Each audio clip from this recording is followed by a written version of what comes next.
Bonjour à tous, bienvenue sur cette petite chaîne où je vous présente les outils de demain afin que nous puissions mieux appréhender notre futur. Aujourd'hui, nous nous intéressons aux nanotechnologies. Commençons par quelques définitions. Le nanomètre est souvent utilisé pour exprimer des dimensions à l'échelle atomique. Le diamètre d'un atome d'hydrogène par exemple mesure environ 0,1 nanomètre. Le nanomètre, de symbole nm, est une unité de longueur du système international. C'est un sous-multiple du mètre. Il vaut 1 milliardième de mètre. Donc, 1 nanomètre, c'est égal à 10 puissance moins 9 mètres, autrement dit 8 zéros après la virgule. À titre de comparaison, un cheveu mesure entre 40 et 100 microns, soit 40 000 nanomètres.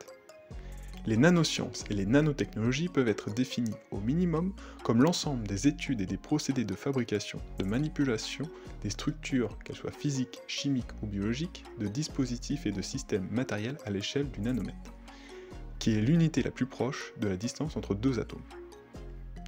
Une nanoparticule est, selon la norme ISO 80004-1, un nano-objet dont les trois dimensions externes sont à l'échelle nanométrique.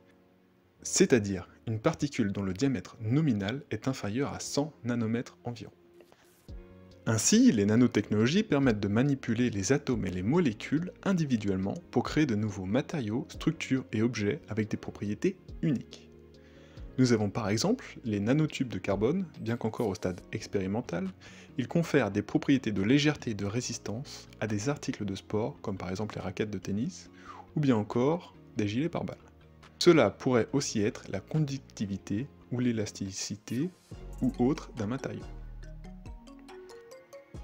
Les structures des puces électroniques ou des circuits intégrés sont déjà à l'échelle du nanomètre et ils utilisent intensivement les nanotechnologies. Il y a des avancées constantes dans les domaines des communications, du stockage de l'information et du calcul. Par ailleurs, les nanotechnologies peuvent contribuer à développer des sources d'énergie plus efficaces et plus propres, telles que les cellules solaires et les batteries de stockage d'énergie. En effet, des structures empilées de semi-conducteurs sont en cours de développement et permettraient d'atteindre de bien meilleurs rendements pour les cellules photovoltaïques. De plus, des réductions de la consommation d'énergie sont rendues possibles par des systèmes d'isolation thermique et une amélioration des matériaux conducteurs. Dans le domaine de la production de lumière, l'utilisation de matériaux issus des nanotechnologies, tels que les LED, permettent d'obtenir un rendement très intéressant. Enfin, l'utilisation de matériaux nanoporeux pour le stockage de l'hydrogène pourrait enfin permettre de démocratiser son utilisation, actuellement limitée par la faible quantité d'hydrogène stocké dans les réservoirs conventionnels, qui par ailleurs présentent de nombreux défauts, donc notamment les fuites, leur rendement médiocre, ils sont lourds et ils sont chers. Cet hydrogène pourrait alors être utilisé dans des moteurs à combustion ou par des piles à combustible. Nous avons déjà parlé des nanotubes pour renforcer des structures, mais ils pourraient aussi servir dans le domaine du stockage de l'électricité et permettraient de créer une pile nommée supercondensateur qui se rechargerait en quelques secondes tout en étant plus légère qu'une batterie chimique et ayant une durée de vie d'environ 3000 ans. Toute la difficulté des nanosciences est de comprendre les interactions à l'échelle nanométrique. En effet, la matière a différentes propriétés à cette taille. Il y a les effets quantiques, mais aussi de surface, de volume ou encore les effets de bord. Les nanotechnologies présentent également un grand intérêt pour la médecine, mais c'est un sujet tellement riche que nous verrons ça dans une prochaine vidéo. Nous y aborderons notamment les nanorobots. Le développement des nanosciences et des nanotechnologies s'appuie sur l'invention de deux instruments. Le premier est le microscope à effet tunnel, qui a été inventé en 1981, et qui permet de parcourir des surfaces conductrices ou semi-conductrices en utilisant un phénomène quantique, qui est l'effet tunnel, pour déterminer la morphologie et la densité d'état électronique des surfaces qu'il explore. Le second est le microscope à force atomique, qui est un dérivé du microscope à effet tunnel et qui mesure les forces d'interaction entre la pointe du microscope et la surface explorée. Cet outil permet donc, contrairement au microscope à effet tunnel, de visualiser les matériaux non conducteurs. Ces instruments, combinés à la photolithographie, permettent d'observer, de manipuler et de créer des nanostructures. Pour expliquer rapidement le fonctionnement du microscope à effet tunnel, une pointe très fine est déplacée au-dessus de la surface du film en maintenant un courant électrique dans la pointe. Ainsi, la distance entre la pointe et l'échantillon reste constante, mais la pointe ne touche pas l'échantillon. En enregistrant la hauteur de la pointe en fonction de la position de l'échantillon, on peut reconstituer le relief par ordinateur.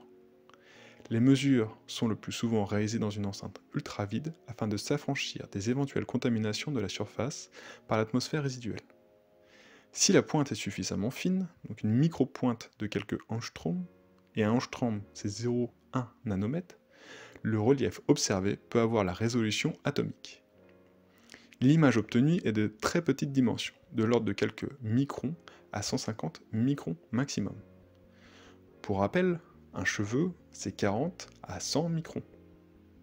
Et un micron, c'est 1000 nanomètres. Malgré toutes les nouvelles possibilités offertes par les nanotechnologies, elles ne sont pas sans risque. L'utilisation de nanomatériaux peut présenter des risques pour la santé humaine et pour l'environnement, surtout si ces matériaux sont libérés dans l'air, dans l'eau ou dans le sol sans contrôle. Les recherches ont permis de constater des cas fréquents de maladies parmi les personnes exposées par inhalation aux nanoparticules. Donc ils sont touchés par la fibrose et l'œdème pulmonaire, mais aussi par le cancer du poumon. Je n'ai pas trouvé d'informations sur les contacts cutanés, mais des crèmes solaires sont déjà composées de nanoparticules. Même si les nanotechnologies sont censées économiser de la matière en favorisant la miniaturisation ou la substitution, dans l'immense majorité des cas, les applications conduisent à des usages dispersifs en incorporant des particules de métaux dans des produits sans espoir de recyclage. Cela est particulièrement gênant pour des métaux comme le zinc, le titane et l'argent. Les volumes en jeu ne sont pas anecdotiques. Par exemple, la production de nano-argent représente 500 tonnes en 2008, soit près de 3% de la production mondiale d'argent.